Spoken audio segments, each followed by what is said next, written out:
Hello दोस्तों, welcome to JK SSB mocks. उम्मीद है आप सब अच्छे से होंगे, ठीक होंगे। मेरा नाम है आकिब रसूल। तो आज हमारा लेक्चर नंबर 2 है कॉन्स्टिट्यूशन ऑफ इंडिया का, जिसमें हम डिस्कस कर रहे हैं previous year questions related to fundamental rights, fundamental duties और डीपीएसपीज।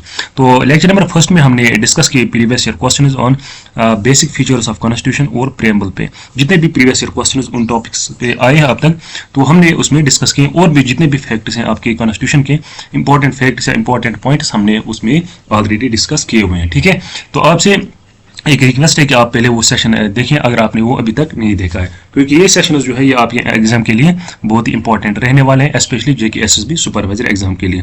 तो आज ये हमारा सेशन नंबर 2 है। इसमें हम फंडामेंटल राइट्स, फंडामेंटल ड्यूटीज और डीपीएसपीज पे हैं। जितने भी प्रीवियस क्वेश्चन अब तक आए हैं वो हम इसमें डिस्कस करेंगे। ठीक है, तो चलिए आज का लेक्चर जो है वो हम स्टार्ट करते हैं। लेकिन स्टार्ट करने से पहले आप सबसे एक रिक्वेस्ट है, आप हमारे चैनल को सब्सक्राइब करें और अपने दोस्तों के साथ भी इन लेक्चर्स को शेयर करें, ताकि उनको भी इन मतलब लेक्चर्स का बेनिफिट मिल सके। ठीक है, तो चलिए स्टार्ट करते हैं आज का lecture.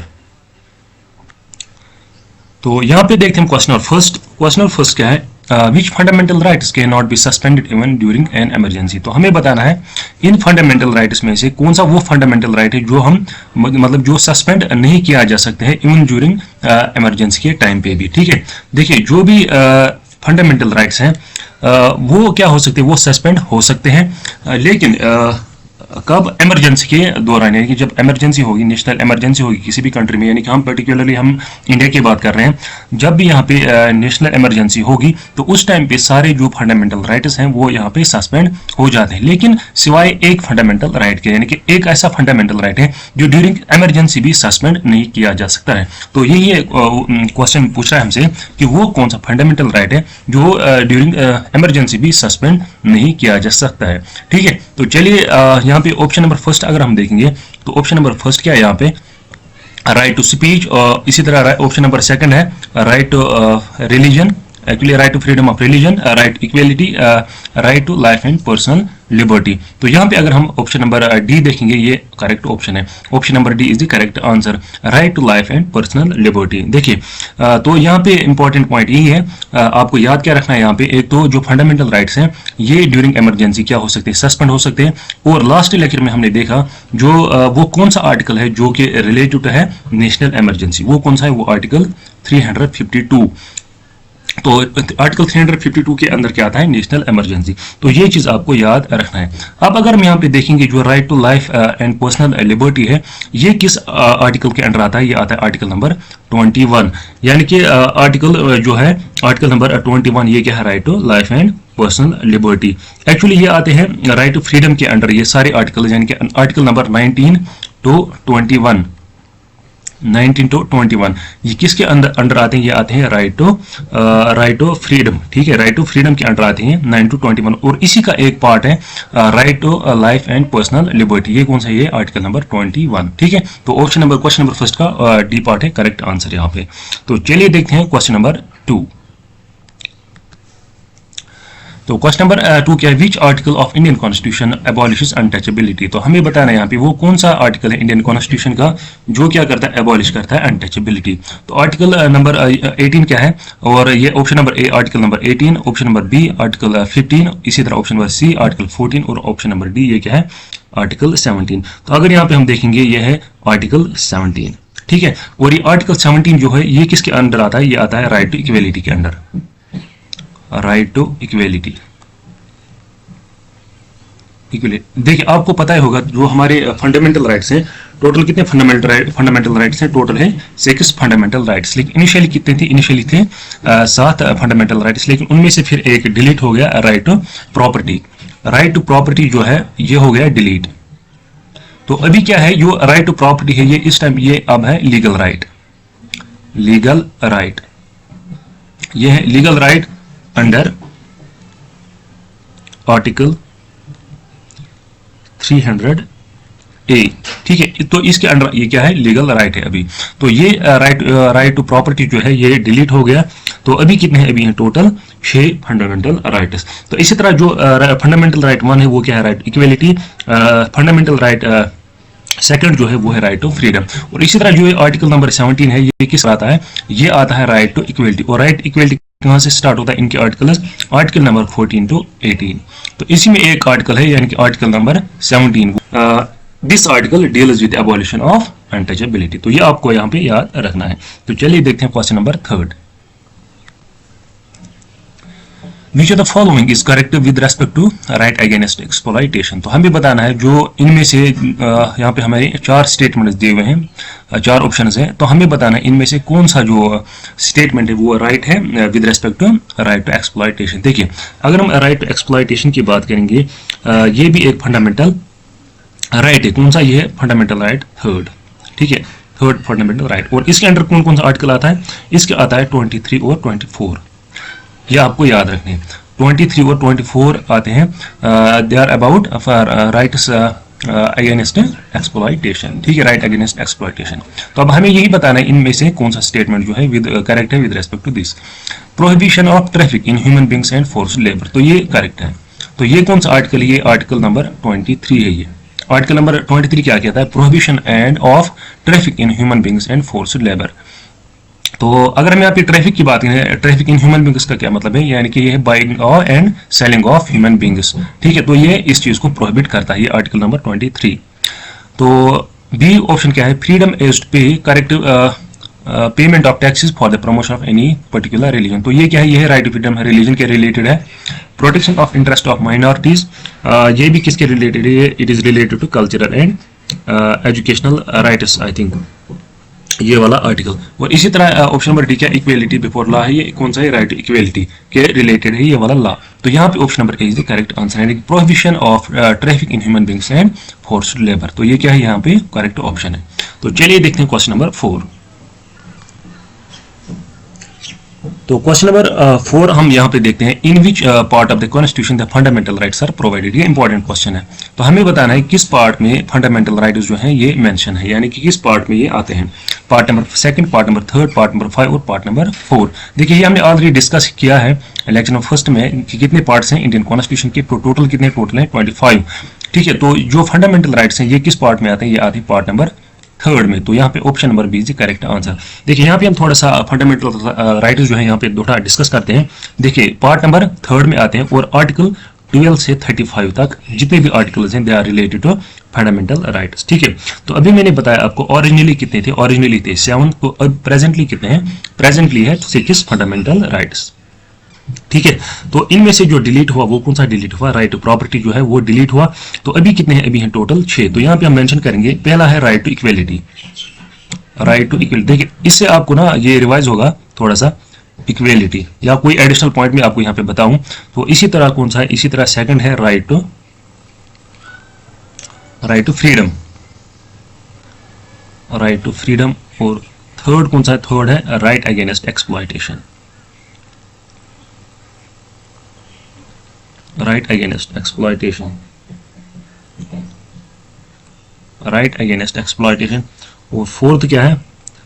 Right to freedom, right to freedom of religion, ठीक है। और इसी तरह जो फिफ्थ है वो क्या है? वो है कल्चरल एंड एजुकेशनल राइट्स। इसी तरह जो सिक्स्थ जो लास्ट है वो क्या है? वो है right to constitutional remedies, right to constitutional remedies. तो ये सिक्स्थ। देखिए अगर हम राइट टू इक्वलिटी की बात करेंगे, इसमें कौन कौन सा आर्टिकल आता है? इसमें आता है आर्टिकल नंबर 14 to 18, 14 to 18, यानी कि इसमें टोटल कितने आर्टिकल्स आते हैं? इसमें आते हैं टोटल 5। और इसी तरह अगर हम राइट टू फ्रीडम की बात करेंगे, इसमें कहाँ से आते हैं? 19 to 22, लेकिन इसमें भी 5 आर्टिकल्स आते हैं। देखिए इसमें एक एक्स्ट्रा है, यानी कि 21,21A, यहाँ पे ये एक्स्ट्रा एक। देखिए अगर हम यहाँ पे देखेंगे काउंट करेंगे 19, 20, 21 और 22, ये कितने आते हैं? 4, लेकिन इसमें एक ऐड है 21A, तो टोटल इसमें भी 5 आते हैं। इसी तरह राइट अगेंस्ट एक्सप्लॉयटेशन इसमें कितने हैं? टोटल 2 है। इसी तरह right to freedom of religion इसमें कितने? इसमें भी 4 है। देखिए इसमें कौन कौन सा? इसमें 23, 24 और इसमें है 25 to 28, यानी 25, 26, 27, 28, यानी कि इसमें भी 4 है। और इसमें कितने? इसमें 2 हैं, 29 एंड 30। तो जो लास्ट है फिर राइट टू कॉन्स्टिट्यूशनल रेमेडीज, ये है आर्टिकल नंबर 32। जो आर्टिकल नंबर 31 है वो क्या हुआ, वो हुआ डिलीट, यानी कि राइट टू प्रॉपर्टी जो है वो डिलीट हो गया, तो इसीलिए यहाँ पे 31 मेंशन नहीं किया मैंने। ठीक है, तो अभी जो राइट टू प्रॉपर्टी जो है वो अभी लीगल राइट है। ठीक, देखिए जो ये वाला 32 आर्टिकल है, आर्टिकल नंबर 32 है, इसको क्या कहा जाता है, इसको कहा जाता है सोल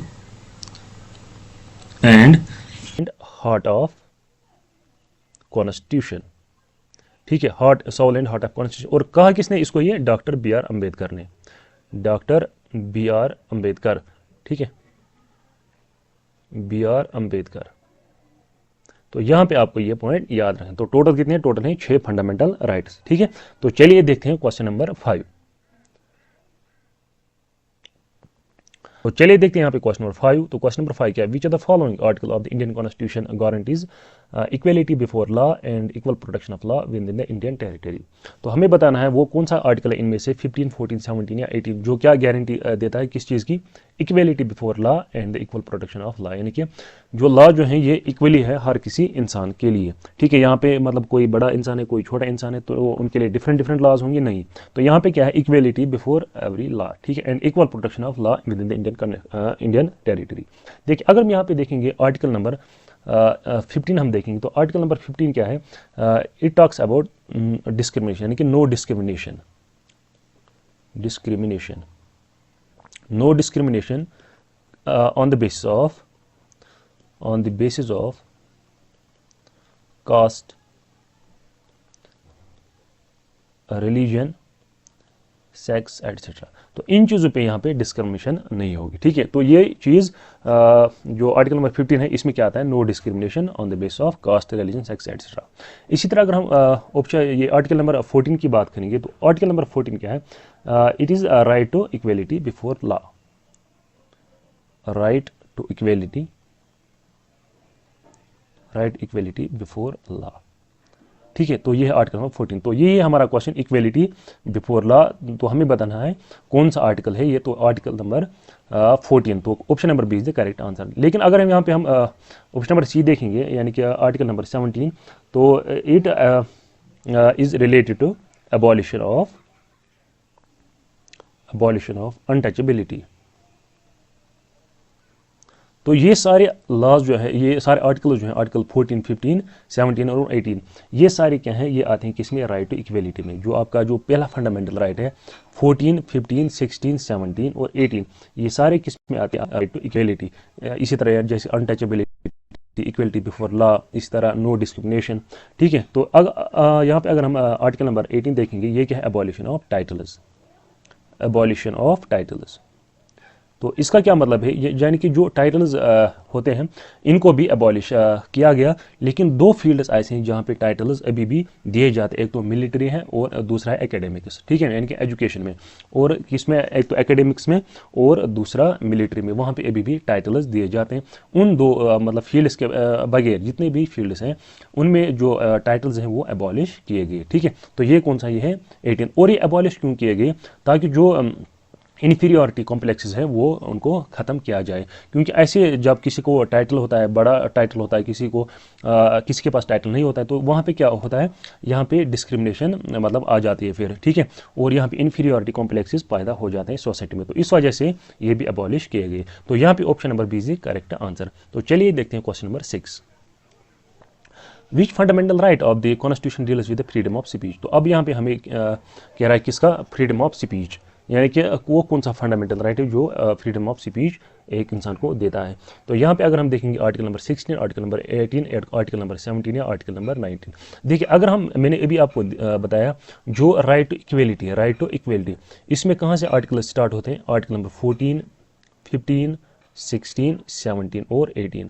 ठीक है, तो ये सारे क्या है, ये सारे इक्वेलिटी के। अब अगर आप यहाँ पे देखेंगे ये क्या है, ये फ्रीडम ऑफ स्पीच, यानी कि फ्रीडम ऑफ स्पीच के रिलेटेड है, यानी कि राइट टू फ्रीडम।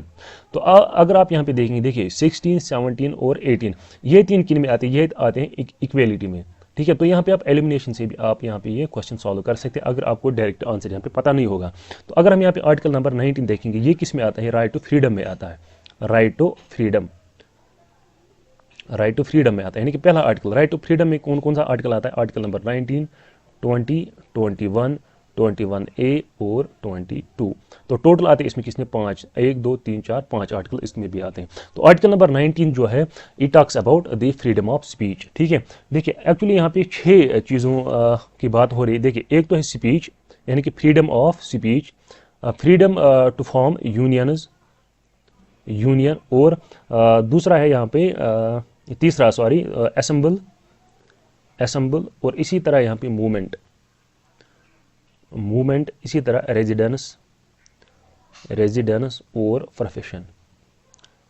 यानी कि आपको ये फ्रीडम दिया गया है, आप कौन सा प्रोफेशन चूज़ करेंगे, आप कहाँ पे रहेंगे। ठीक है, आपको यूनियन बनाने का फ्रीडम है, आपको असेंबल होने का ये फ्रीडम है, आपको कोई भी मूवमेंट लॉन्च करने का फ्रीडम है। ठीक है, जो कि अनकॉन्स्टिट्यूशनल नहीं होगा, वो यहाँ पे मेन चीज़ है। यानी कि अनकॉन्स्टिट्यूशनल ये चीज़ नहीं होनी चाहिए। अगर ये कॉन्स्टिट्यूशनल है तो आप ये सब चीज़ें कर सकते हैं। तो टोटल इसमें कितने आते हैं, टोटल आते हैं इसमें 6, स्पीच 1 2 3 4 5 6, तो 6 चीज़ें आते हैं इसमें फ्रीडम राइट टू फ्रीडम में। ठीक है, तो यहाँ पे article number 19 is the correct answer. ठीक, तो चलिए देखते हैं क्वेश्चन नंबर 7।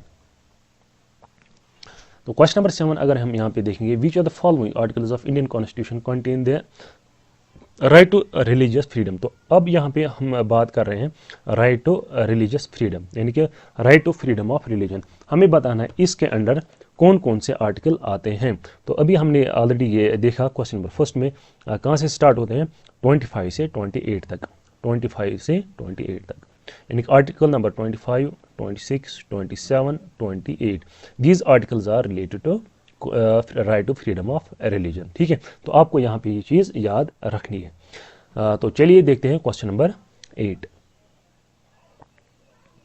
तो क्वेश्चन नंबर 8 क्या है, which are the following is not a fundamental right provided in the Indian constitution. तो हमें बताना है इनमें से फंडामेंटल राइट कौन सा नहीं है। Right to property, right to education, right to freedom या राइट टू इक्वेलिटी। देखिए राइट इक्वेलिटी भी है, राइट टू फ्रीडम भी है, राइट टू एजुकेशन भी है, और जो राइट टू प्रॉपर्टी है ये पहले था फंडामेंटल राइट, लेकिन प्रेजेंटली ये राइट टू प्रॉपर्टी जो है ये फंडामेंटल राइट है। क्यों, क्योंकि ये डिलीट हुआ है, क्या हुआ है, डिलीट हुआ है। और अगर हम यहाँ पे बात करेंगे ये कैसे डिलीट हुआ, it was deleted through 44th amendment act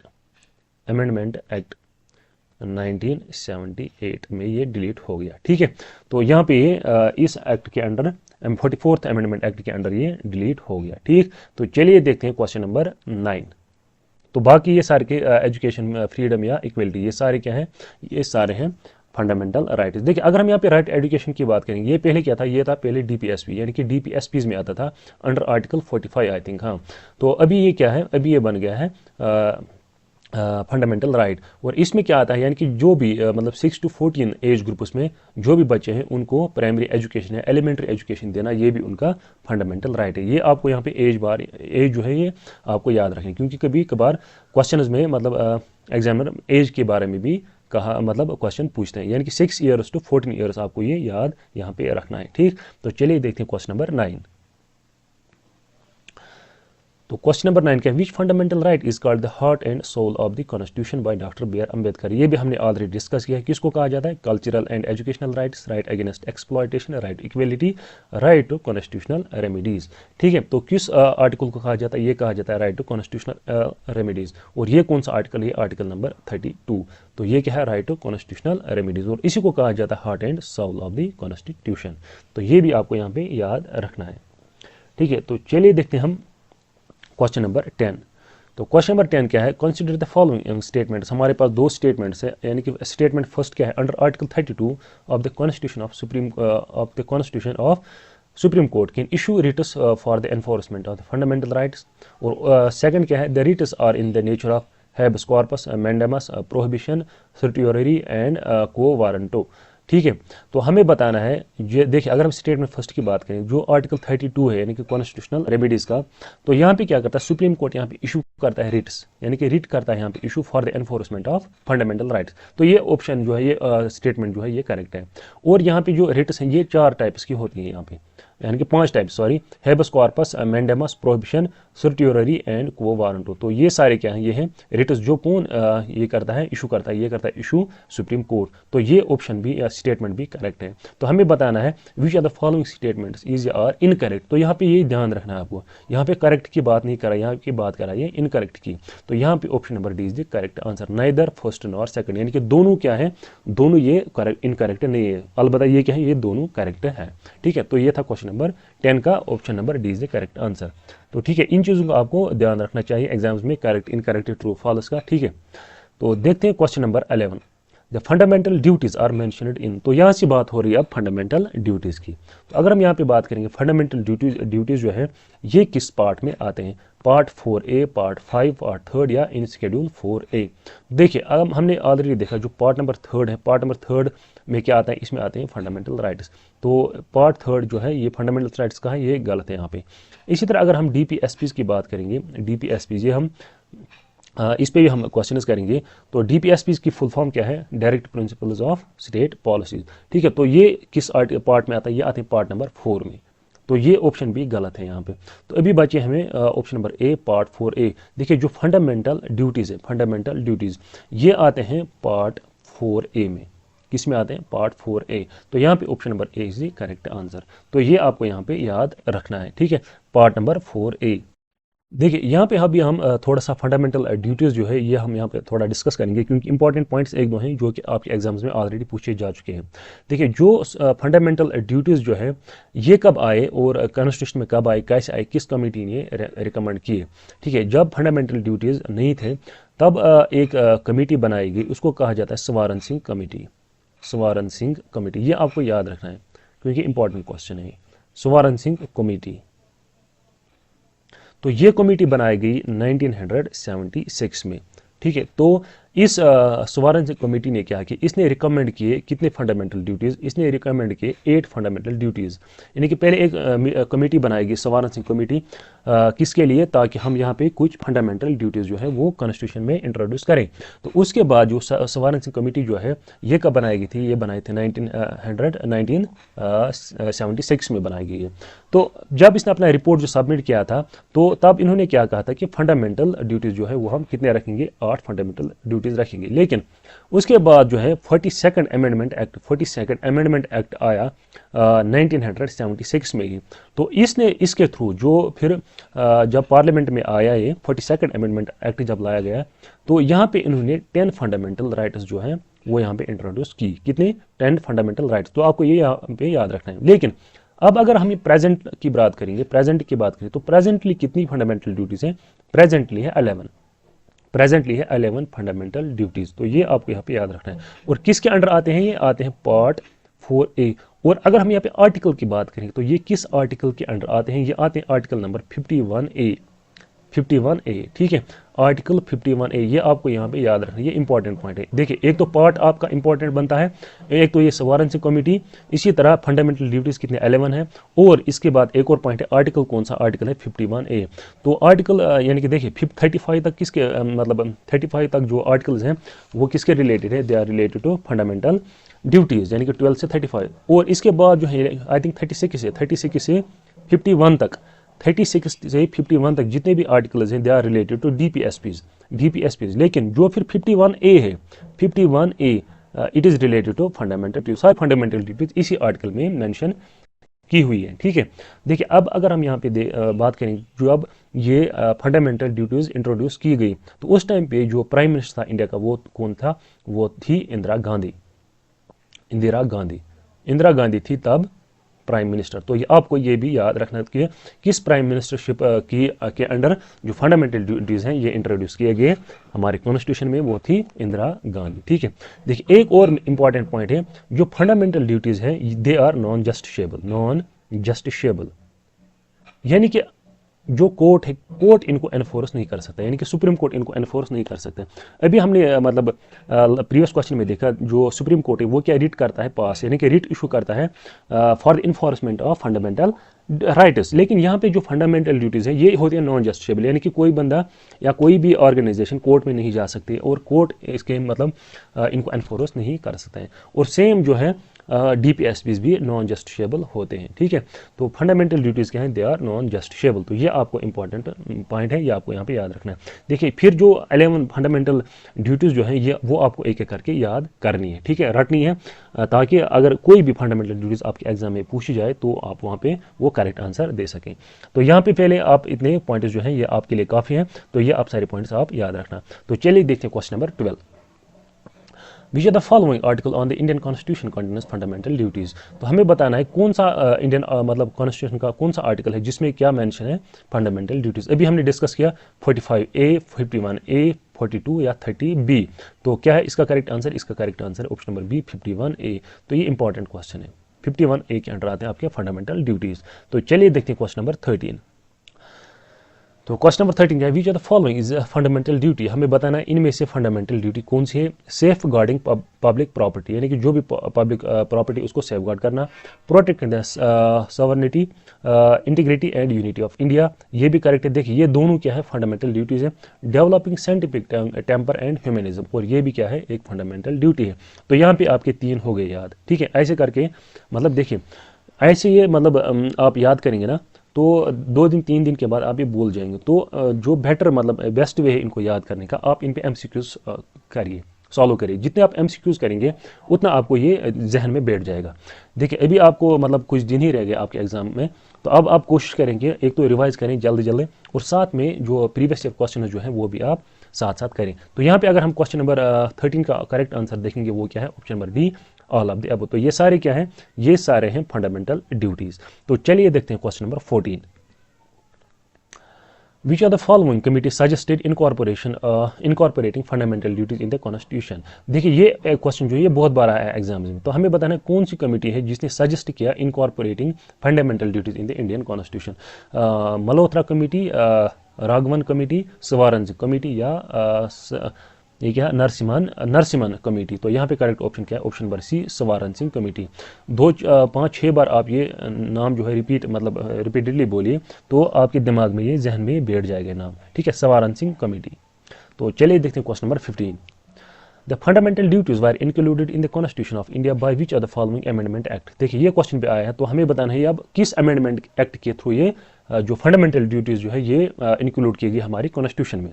तो 40th amendment act, 44th, 43rd या 42nd।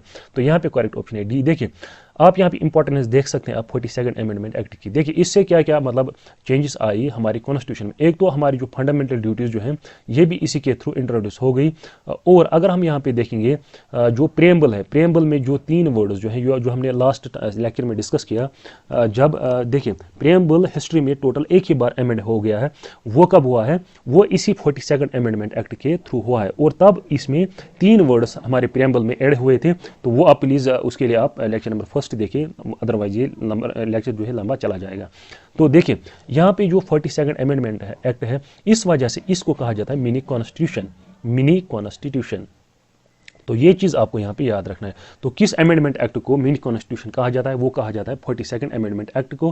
क्योंकि जो मिनी कॉन्स्टिट्यूशन, ये 42nd अमेंडमेंट एक्ट जो है इसने जो हमारी कॉन्स्टिट्यूशन का बेसिक स्ट्रक्चर जो है उसमें चेंज लाई, यानी कि इसका जो कोर पार्ट है जैसे कि इसी तरह प्रेम्बल है, फंडामेंटल ड्यूटीज़ है, इनमें यहाँ पे चेंज आ गई। तो इसलिए इसको कहा जाता है 42nd अमेंडमेंट एक्ट को मिनी कॉन्स्टिट्यूशन। तो चलिए देखते हैं यहाँ पे क्वेश्चन नंबर 16। तो क्वेश्चन नंबर 16 क्या है यहाँ पे, match the names of writs in list first with their meanings in the list second. तो हमें क्या करना है, हमें यहाँ पे दी हुई है 2 लिस्ट्स, यानी कि एक साइड से क्या है, एक साइड से है रिट्स और दूसरे साइड है उन रिट्स के मीनिंग्स। तो हमें क्या करना है, हमें ये मैच करना है कि किस रिट का क्या मीनिंग है।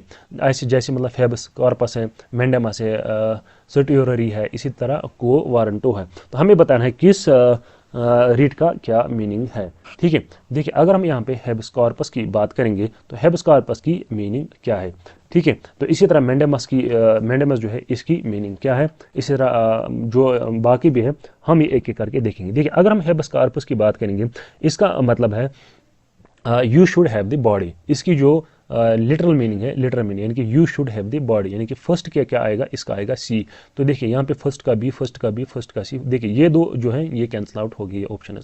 तो अब देखना है हमें सी और डी में से।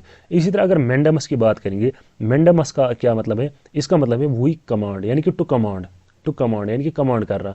तो यहाँ पे जो है टू के साथ आएगा ए, टू के साथ आएगा यानी कि ये वाला ऑप्शन। तो ये भी क्या है, ये भी इनकरेक्ट है। तो option number D is the correct answer. इसी तरह सर्ट्यूररी, इसका क्या मीनिंग है, इसका मीनिंग है 3 का आएगा डी यानी कि टू इन्फॉर्म। इसी तरह को वारंटो जो है यानी फोर्थ इसका आएगा B, by what warrant.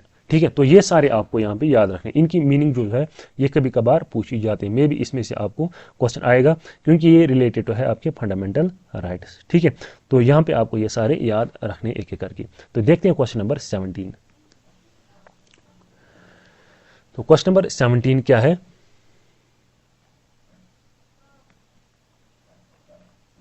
The constitution of India adopted fundamental duties from the constitution of. तो हमें बताना है, देखिए जो फंडामेंटल ड्यूटीज है ये कहाँ से हमारी कॉन्स्टिट्यूशन ने कॉपी की, यानी कि किस कंट्री की कॉन्स्टिट्यूशन से। तो ये हमको यहाँ पे बताना है। ये भी हमने ऑलरेडी लेक्चर फर्स्ट में डिस्कस किया है, सारे इंपॉर्टेंट पॉइंट्स हमने वहाँ पे डिस्कस किए हैं। तो आप प्लीज़ वो एक बार देखिए, अमेरिका, जापान, रशिया या ब्रिटेन। देखिए जो फंडामेंटल ड्यूटीज जो है ये कहाँ से आ गई, ये आ गई रशिया से। तो इनको कहाँ से कॉपी किया गया, इनको कॉपी गया from the constitution of Russia. इसी तरह फंडामेंटल राइट्स को कहाँ से किया गया था, इनको किया गया था यूएसए से। और यूएसए में फंडामेंटल राइट्स को कहा जाता है bill of rights, bill of rights इनको वहाँ पे कहा जाता है। और यहाँ पे क्या कहा जाता है इनको, फंडामेंटल राइट्स, और वहाँ पे इनको कहा जाता है फंडामेंटल बिल ऑफ राइट्स। और कहाँ से हमने ये कॉपी की, यूएसए से। इसी तरह अगर हम डीपीएसपीज की बात करेंगे तो डीपीएसपीज को हमने कहाँ से ये किया कॉपी, इनको किया एयरलैंड से, एयरलैंड। और एयरलैंड ने अगर यहाँ पे एयरलैंड की बात करेंगे, एयरलैंड ने खुद कहाँ से कॉपी की है, एयरलैंड ने खुद कॉपी की थी स्पेन से शायद, आई थिंक, हाँ स्पेन ही यहाँ पे शायद। तो एयरलैंड ने खुद कॉपी किया स्पेन ने, और हमने कहाँ से किया, हमने एयरलैंड से को कॉपी किया है। ठीक है, तो होप आपको ये समझ आया होगा। तो क्वेश्चन नंबर 17 का option number C is the correct answer. तो चलिए देखते हैं question number 18। When fundamental duties were added in the constitution. तो कब, किस ईयर में इनको इंट्रोड्यूस किया था या इंक्लूड किया था, ऐड किया गया था हमारे कॉन्स्टिट्यूशन में, कब, 1976, 1965, 1970 या 1992। तो अभी हमने बताया 1976 में, यानी कि थ्रू 42nd अमेंडमेंट एक्ट। कब, 1976। तो option number A is the correct answer. तो चलिए देखते हैं question number 19। 8 present how many fundamental duties are in the constitution of India. तो कितनी फंडामेंटल ड्यूटीज हैं, 6, 7, 10 या 11। तो प्रेजेंटली कितने, प्रेजेंटली 11। तो देखिए 8 की थी रिकमेंड किसने, स्वारंजन कमेटी ने, और फिर 42nd अमेंडमेंट एक्ट के थ्रू आए थे 10, और अभी प्रेजेंटली कितनी है, प्रेजेंटली 11 फंडामेंटल ड्यूटीज। तो चलिए देखते हैं question number 20। Which of the following statements is false. हमें बताना है इनमें से कौन सा स्टेटमेंट जो है वो फॉल्स है। Fundamental duties are in part 4 of the constitution, किस में, पार्ट 4 में। After the 42nd constitutional amendment fundamental duties have been added to the constitution of India. तो ये हमने अभी पढ़ा, तो ये क्या है, ये करेक्ट आंसर है। तो हमें बताना है false. In 2002 after 82nd constitution amendment act another fundamental duty was added. ठीक, तो इसी तरह देखिए इन 2002 यानी कि 2002 में एक और फंडामेंटल ड्यूटी जो है वो ऐड की गई है। तो इसके बाद क्या, option number D, initially the total number of fundamental duties were 10। तो इनिशियली कितनी थी हमारे पास, 10 थी फंडामेंटल ड्यूटीज। ठीक है, तो ये भी क्या है, ये भी करेक्ट है। और अब अगर हम यहाँ पे बात करेंगे which are the following statement is false, तो हमें बताना है फॉल्स में। ये क्या कह रहा है, तो fundamental duties are given in part 4 of the constitution, लेकिन ये किस में, ये है पार्ट 4A में, किसमें, पार्ट 4A में। और अगर हम यहाँ पे बात करेंगे ऑप्शन नंबर सी की, ऑप्शन नंबर सी क्या है, ये कह रहा है यहाँ पे इन 2002 यानी कि 2010 में क्या लाया गया था, एक और फंडामेंटल ऐड की गई थी। लेकिन यहाँ पे ये कह रहा है कि 82nd कॉन्स्टिट्यूशनल अमेंडमेंट एक्ट, लेकिन ये यहाँ पे फॉल्स है। तो वो लाया गया था एक्चुअली 86th अमेंडमेंट एक्ट के जो है, इसी के अंडर जो है ये ऐड किया गया था इन 2002। ठीक है, तो यहाँ पे अगर हम देखेंगे option number C is the correct answer, यानी कि ये फॉल्स। देखिए अगर हम यहाँ पे देखेंगे, यहाँ पे क्या रहा है, पार्ट 4। देखिए अगर हम यहाँ पे पार्ट 4A जो है, ये भी किसका पार्ट है, ये पार्ट 4 का ही पार्ट है। तो यहाँ पे जो हम अगर देखेंगे मोस्ट अप्रोप्रिएट आंसर जो है वो है ऑप्शन नंबर सी, यानी कि यहाँ पे 86th अमेंडमेंट एक्ट होना चाहिए था। तो ये क्या लाया गया था, अनदर जो 11th जो है, देखिए इनिशियली कितनी थी, 10। जो 11th फंडामेंटल राइट है, सॉरी फंडामेंटल ड्यूटी, वो कौन सा है, वो है एजुकेशन, यानी कि फ्री एजुकेशन। फ्री एजुकेशन ये 11th फंडामेंटल ड्यूटी। और ये किसके अंडर लाया था, it was added through 86th amendment act 2002। ठीक है, तो यहाँ पे option number C is correct answer. तो चलिए देखते हैं question number 21। Which of the following is not a fundamental duty, हमें बताना इनमें से फंडामेंटल ड्यूटी कौन सी नहीं है। Safeguarding the public property to obey parents to make compulsory education to children 6 to 14 years, तो यही है fundamental 11, fundamental right fundamental duty 11। तो ये भी आपसे पूछा जा सकता है जो 11th फंडामेंटल ड्यूटी जो है वो कौन सी है, वो ठीक है वो यही है, to make compulsory education to children 6 to 14 years, to separate brotherhood among the people, और ये भी है और फर्स्ट भी है। तो यहाँ पे option number B the correct answer, to obey the parents, ये एक फंडामेंटल ड्यूटी नहीं है। ठीक है, तो यहाँ पे आपको ध्यान से ये ऑप्शन देखने हैं। तो to obey the parents is not a fundamental duty. तो चलिए देखते हैं question number 22। Which constitutional amendment act was passed to provide compulsory education to children between 6 and 14? तो यही कह रहा है यहाँ पे जो हमने लास्ट क्वेश्चन में देखा, तो वो कौन सा अमेंडमेंट कॉन्स्टिट्यूशनल अमेंडमेंट एक्ट है जो पास किया गया to provide compulsory education to children between 6 to 14 years, 82nd, 83rd, 86th या 84th, तो वो कौन सा हुआ, 86th is the correct answer. ठीक है, तो आपको यहाँ पे ये याद रखना है 86th अमेंडमेंट एक्ट। और पहले क्या था, जो ये राइट टू फ्री एजुकेशन है, एलिमेंट्री एजुकेशन है, ये पहले आता था किसमें, DPSP यानी कि आर्टिकल 45 में, और उसके बाद आया किसमें, फंडामेंटल राइट्स में भी आया। ठीक है, अंडर आर्टिकल 21A, और ये जो है ये फंडामेंटल ड्यूटीज में भी ऐड किया गया था इन 2002 में, 2002। ठीक है, तो चलिए देखते हैं question number 23। What are the ideals that a state must keep in mind while framing policies card? तो हमें बताना है what are the ideals, जो कि हमें क्या दिमाग में रखनी चाहिए, that स्टेट यानी कि एक स्टेट को रखना चाहिए माइंड में while framing policy, जब भी कोई पॉलिसी यहाँ पे फ्रेम की जाए तो तब कौन सा इनमें से हमें मतलब एक स्टेट को माइंड में रखना चाहिए। फंडामेंटल राइट्स, DPSP यानी कि directive principles of state policy, इसी तरह गांधीयन प्रिंसिपल्स या सोशलिज्म। तो यहाँ पे करेक्ट ऑप्शन क्या है, वो है B, directive principles of state policy, यहाँ पे करेक्ट आंसर है। देखिए अब अगर यहाँ पे थोड़ा सा हम डिस्कस करेंगे DPSP यानी कि directive principles of state policy, DPSP की अब हम यहाँ पे थोड़ा सा यहाँ पे डिस्कस करेंगे। देखिए ये किसके अंडर आते हैं, ये आते हैं पार्ट 4 के अंडर, पार्ट 4 के अंडर आते हैं। ठीक है, और इनको कहाँ से लाया गया है, इनको लाया गया है ईयरलैंड से इनको कॉपी किया गया है। ठीक है, और इनको कहा जाता है novel feature of the constitution, novel feature of the constitution इनको कहा जाता है। और कहा किसने इनको, ये डॉक्टर BR अम्बेडकर ने, doctor BR Ambedkar.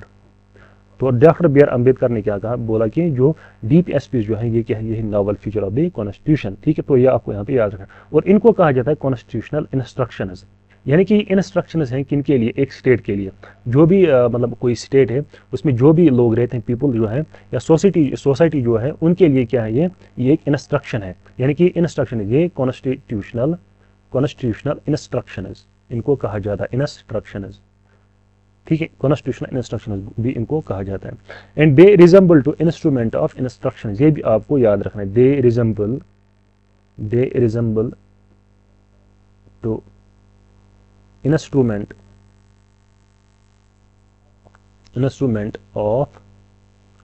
Of instructions. यहाँ पे देखिए, जहाँ पे आपको इंस्ट्रक्शन दिखे तो वहाँ पे आप टिक करना है किसको, DPSPs को। ठीक है, तो ये यहाँ पे आपको याद रखना है। और जैसे कि जो हमारी फंडामेंटल ड्यूटीज है वो क्या है, नॉन जस्टिशिएबल, तो ये भी क्या है, ये भी है नॉन जस्टिशिएबल। ठीक है, ये भी क्या है, नॉन जस्टिशिएबल। तो यहाँ पे आपको ये याद रखना है। ठीक है, देखिए अगर हम यहाँ पे देखेंगे जो DPSP जो है ये किस आर्टिकल के अंडर आते हैं, ये आते हैं 36 to 51, 36 to 51 जितने भी आर्टिकल्स हैं वो किसके रिलेटेड हैं, वो है DPSP के। देखिए 12 to 35 वो क्या है, फंडामेंटल राइट्स, और जो 36 to 51 क्या है, ये है DPSP। और अगर हम यहाँ पे देखेंगे 51A, और 51A is related to fundamental duties. तो यहाँ पे आपको ये भी याद रखना है। ठीक है, फंडामेंटल ड्यूटीज का 51A। ठीक है, देखिए अब अगर हम यहाँ पे देखेंगे जो क्लासिफिकेशन, जो फंडामेंटल जो DPSP जो है इनको हम कैसे क्लासिफाई करते हैं। देखिए इनको किया जाता है क्लासिफाई 3 कैटेगरीज में। देखिए अगर हम पहली कैटेगरी देखें, they are classified a socialist DPSPs, इसी तरह है गांधीयन DPSPs, और इसी तरह है लिबरल इंटेलेक्चुअल।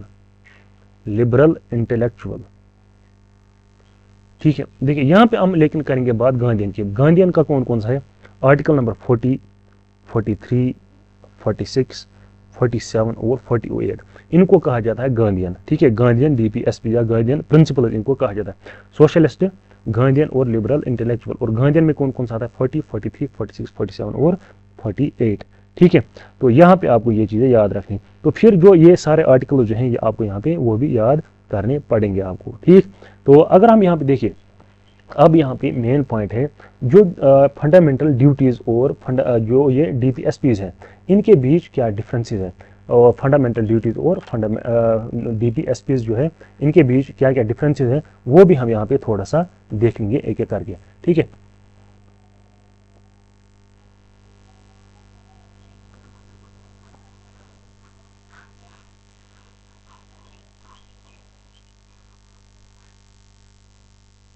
तो चलिए देखते हैं इनके मतलब मेन डिफरेंस क्या है। देखिए यहाँ से हम लिखते हैं फंडामेंटल, देखिए फंडामेंटल राइट्स और फंडामेंटल ड्यूटीज़। देखिए फंडामेंटल ड्यूटीज़ और यहाँ पे डीपीएसपी। देखिए अब सिमिलरिटी क्या है, ये भी नॉन जस्टिफिएबल है, नॉन जस्टिफिएबल, और ये भी क्या है, नॉन जस्टिफिएबल। तो दोनों क्या, नॉन जस्टिफिएबल। और ये किस पार्ट में आते हैं? ये आते हैं पार्ट 4 में, ए में। और ये किस में आते हैं? ये हैं पार्ट 4 में आते हैं। तो ये आपको यहाँ पे याद रखना है। और ये किस आर्टिकल में आते हैं? ये आते हैं डीपीएसपीज आते हैं 36 to 51, और ये आते हैं किस में? ये आते हैं 51A में।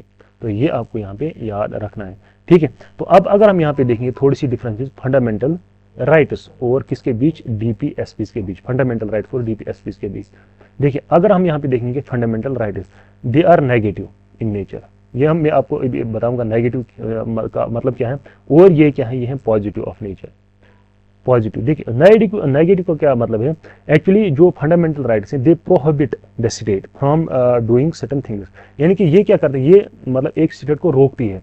ये क्या करते हैं? इनको प्रोहिबिट करती है, प्रोहिबिट करती है कि आप ऐसा मत करें, आप ऐसा मत करें, आप सिटीजन के फंडामेंटल राइट जो है वो सस्पेंड ना करें, या कोई भी फंडामेंटल राइट जो है वो एबॉलिश ना करे। For example abolition of untouchability की बात करेंगे, जहाँ पे राइट टू प्रिवेसी जो है वो उन सब के साथ छेड़खानी मत आप करिए। तो ये एक स्टेट को क्या करती है? ये प्रोहिबिट करती है, कौन? Fundamental right. और अब अगर हम पे डीपीएसपीज की बात करें, ये पॉजिटिव नेचर के, यहाँ पे क्या है? यहाँ पे इंस्ट्रक्शंस दी जाती है एक स्टेट को कि आप ऐसा करिए, वैसा करिए। ठीक है, आप ये चीजें करिए। ठीक है, तो यहाँ पे क्या है? ये पॉजिटिव नेचर के हैं, कौन? डीपीएसपीज। तो यहाँ पे कहा जाता है, फॉर एग्जाम्पल अगर हम यहाँ पे बात करेंगे विलेज पंचायत की, यानी कि राइट टू वर्क, ठीक है, वर्क एंड मैटरनिटी रिलीफ दिया जाता है, लिविंग वेजेस दी जाती हैं वर्कर्स को। यहाँ पे यहाँ जो इंस्ट्रक्शन जो होती हैं ये क्या है? ये पॉजिटिव होती हैं। तो यहाँ पे क्या किया जाता है? प्रोहिबिट किया जाता है। तो ये है नेगेटिव, ये क्या है? पॉजिटिव। और ये जो है ये जस्टिफिएबल होती हैं, ये जस्टिफिएबल होती हैं। और ये जो है ये होते हैं नॉन जस्टिफिएबल। ये मैंने आपको ऑलरेडी बताया जस्टिफिएबल और नॉन जस्टिफिएबल क्या होता है।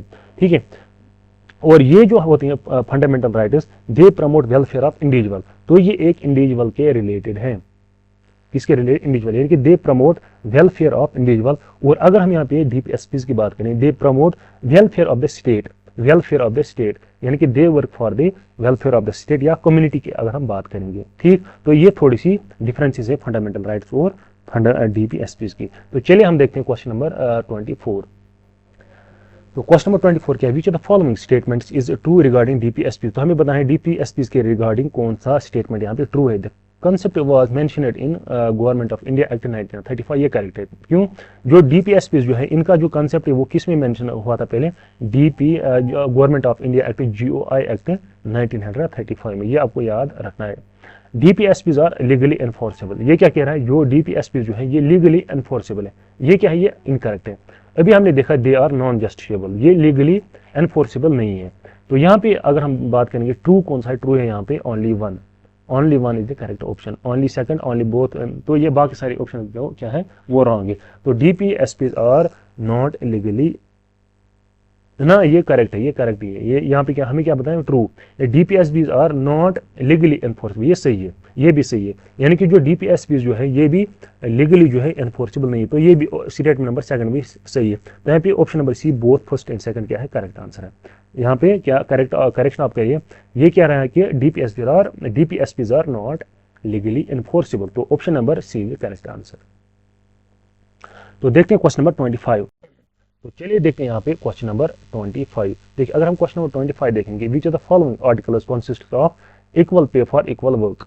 Equal pay for equal work for man and women. देखिए ये किसके अंदर आता है, ये आता है अंडर डीपीएसपीज के अंदर, डीपीएसपीज के अंदर आता है। ठीक, ये फंडामेंटल राइट या फंडामेंटल ड्यूटीज में नहीं आता है।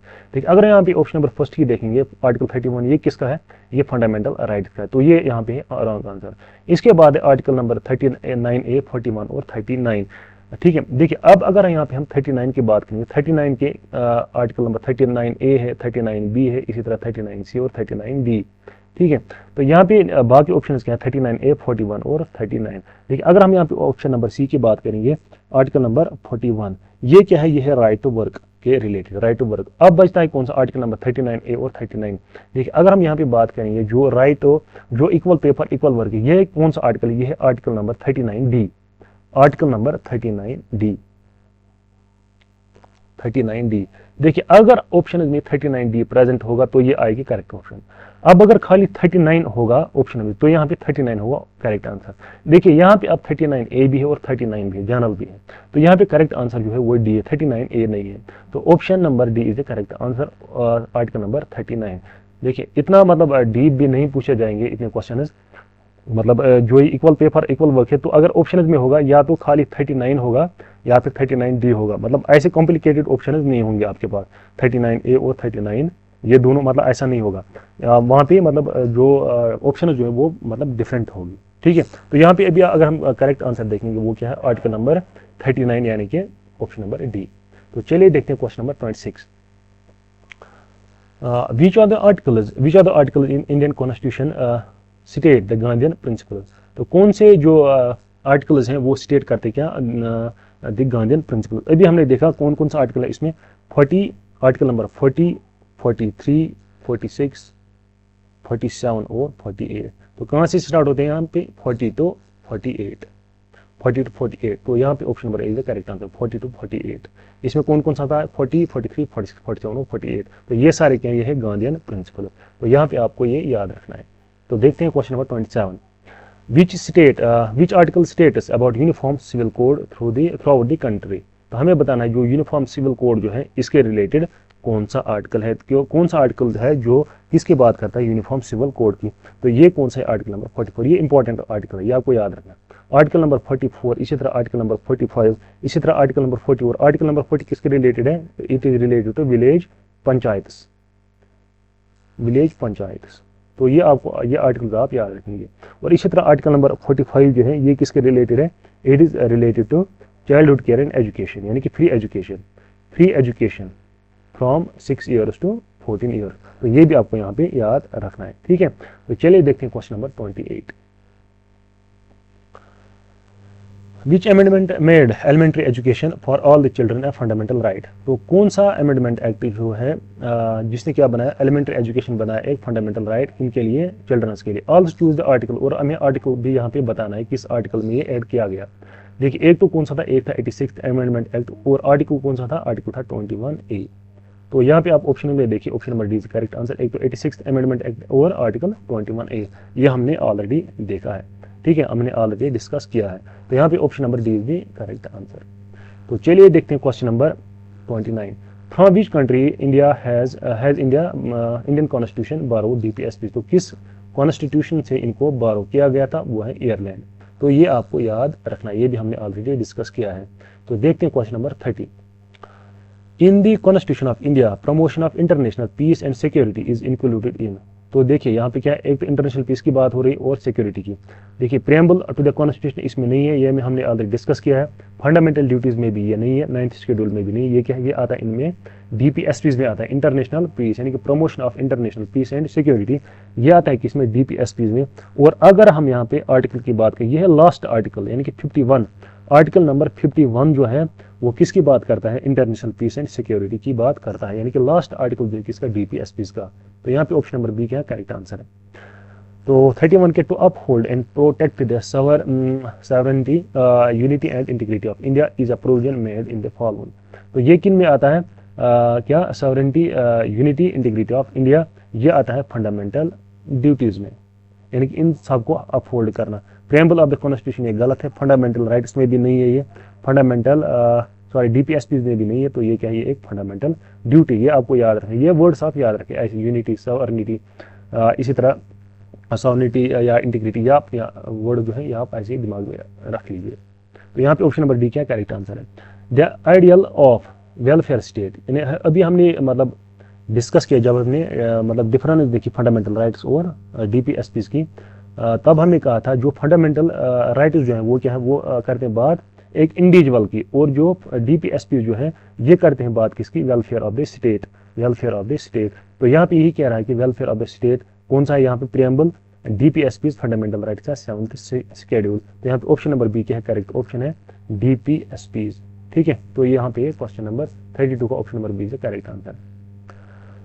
Which of the following words inserted in the preamble to the Constitution through the 42nd Amendment? तो कौन से वर्ड्स किए गए थे ऐड, ये हमने लास्ट लेक्चर में भी डिस्कस किया 42nd अमेंडमेंट एक्ट के थ्रू, सोशलिस्ट, सेक्युलर या इंटीग्रिटी। तो ऑल ऑफ द अबव, तो तीनों वर्ड जो हैं ये ऐड किए गए थे, कौन कौन सा, सोशलिस्ट, सेक्युलर एंड इंटीग्रिटी। तो यहाँ पे ऑप्शन नंबर बी क्या है करेक्ट आंसर है।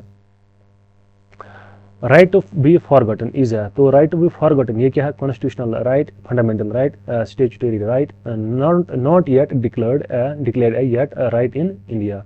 तो यहाँ पे ये कौन सा है, राइट टू बी फॉरगॉटन जो है ये एक कॉन्स्टिट्यूशनल सॉरी ये एक फंडामेंटल राइट है। क्या ये भी एक फंडामेंटल राइट है क्या, राइट टू बी फॉरगॉटन। तो ये क्या है, ये एक फंडामेंटल राइट है। ठीक है, तो चलिए देखते हैं question number 35। Which are the following is a fundamental duty, हमें बताना है इनमें से फंडामेंटल ड्यूटी कौन सी है। पेइंग टैक्सेस ये फंडामेंटल ड्यूटी नहीं है, ये आपको यहाँ पे याद रखना है। रेस्पेक्टिंग नेशनल फ्लैग, अपने नेशनल फ्लैग को रेस्पेक्ट करना, ये भी एक फंडामेंटल ड्यूटी है। Safeguarding the public property, तो ये भी करेक्ट है। कास्टिंग वोट्स, ये भी वोट को कास्ट करना ये भी फंडामेंटल ड्यूटी नहीं है। ठीक है, तो यहाँ पे बताना है हमें इनमें से कौन कौन सा है। देखिए एक तो है ऑप्शन नंबर 2 और ऑप्शन नंबर 3, यानी कि 2, 3, only 2, 3 is the correct answer. ठीक है, ऑप्शन नंबर सी। तो फंडामेंटल ड्यूटीज आप एक बार इनको देख लीजिए, इनको याद कर लीजिए। ठीक है, तो देखते हैं आज का last question. Article 45 is there to provide early childhood care and education for all children until they complete the age of. मैंने ऑलरेडी बताया था आपको एज के बारे में भी क्वेश्चन पूछा जाता है। जो आर्टिकल 45 किसके अंडर आता है, डीपीएसपी के अंडर आता है। इसमें क्या कहा जाता है, यानी कि childhood care and educational right to children, जिसमें क्या दी जाती है 6 to 14 years, 6 to 14 years age, यानी कि option number D is the correct answer. तो ये था आज का सेट नंबर 2। तो हमने इसमें लगभग 36 क्वेश्चंस हमने इसमें डिस्कस किए। तो पार्ट फर्स्ट में हमने 35, 36 उसमें भी किए, लेकिन लगभग 70 क्वेश्चंस हमने इन 2 लेक्चर्स में डिस्कस किए। आई होप आपको ये सेशन जो है हमारे इंटरेस्टिंग लगे होंगे और यूजफुल लगे होंगे आपकी प्रिपरेशन के लिए। तो अगर आपको हमारा ये लेक्चर अच्छा लगा होगा, मतलब पसंद आया होगा, तो प्लीज़ आप कमेंट सेक्शन में बता सकते हैं और अपने दोस्तों के साथ इन लेक्चर्स को आप शेयर भी करें ताकि उनको भी इसका बेनिफिट मिल सके। और अगर आपने अभी तक हमारी चैनल को सब्सक्राइब नहीं किया है तो प्लीज़ हमारी चैनल को आप सब्सक्राइब करें ताकि हम आपके लिए और भी इंटरेस्टिंग लेक्चर्स आपके ला सकें। देखिए अभी यहाँ पे एक पॉइंट में यहाँ पे ऐड करूँगा। देखिए 3 फंडामेंटल राइट्स और ऐड हुए हैं इस साल, फंडामेंटल राइट्स। देखिए टोटल 6 ही है, लेकिन जो आर्टिकल्स के अंडर जितने भी फिर फंडामेंटल राइट्स आते हैं उनमें जो है इजाफा हुआ है, यानी कि 3 फंडामेंटल राइट्स जो है वो ऐड हुए हैं। देखिए एक तो हुआ है right to food, right to food में भी ये आपसे पूछा जाए राइट टू फूड ये ऐड हुआ है, ये ऐड हुआ अंडर आर्टिकल 21, अंडर आर्टिकल 21 इसको ऐड किया गया है। Article under 21 right to food, एक तो ये है। और दूसरा क्या है, देखिए दूसरा है right to criticise, right to criticise decisions, right to criticise decisions of the government. यानी कि देखिए अगर कोई भी डिसीजन लेगी कोई भी गवर्नमेंट तो उनको क्रिटिसाइज करना ये भी एक फंडामेंटल राइट जो है ये भी ऐड किया गया है। और ये इसको किस आर्टिकल के अंडर ऐड किया गया है, इसको किया गया आर्टिकल 19(1)(a) के अंडर, 19(1)(a) के अंडर इसको क्या गया ऐड किया गया है, right to criticise decisions of the government. ठीक है, तो इसी तरह एक और फंडामेंटल राइट जो है वो ऐड किया गया है, थर्ड राइट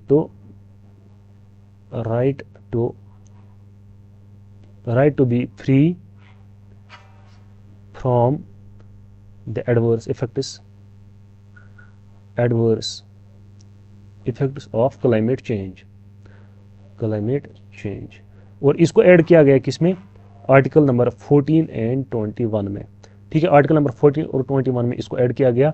देखो ये पहला क्या है, राइट टू फूड, दूसरा है right to criticise decisions of government, right to be free from the adverse effects of the climate change, ये भी क्या किया गया है, ये भी ऐड किया गया है। ठीक है। इसी तरह देखिए अभी हमने बात की right to be forgotten, right to be forgotten, ये भी क्या है, ये भी एक फंडामेंटल राइट है। और किस आर्टिकल के अंडर है ये है आर्टिकल नंबर 21 के अंडर क्या है, ये एक फंडामेंटल राइट है। ठीक है। अगर हम यहाँ पे बात करें जो राइट टू बी फॉरगॉटन जो ये सबसेट किसका, राइट टू प्रिवेसी का ये सबसेट है, right to privacy, right to privacy, ये राइट टू प्रिवेसी का क्या है, ये उसका सबसेट है। ठीक। तो ये किसके अंडर आता है, आर्टिकल 21। देखिए आर्टिकल जो ये है राइट टू प्रिवेसी, ये भी किसके अंडर आता है, ये आता है आर्टिकल 21 के अंडर। और जो फॉरगॉटन है, राइट टू बी फॉरगॉटन, ये है subset of this right to privacy. तो ये था कुछ लास्ट पे इंपॉर्टेंट पॉइंट्स थे। तो आई होप ये आपको मतलब इंटरेस्टिंग लगा होगा आज का सेशन। तो मिलते हैं नेक्स्ट सेशन में, तब तक अल्लाह हाफिज़।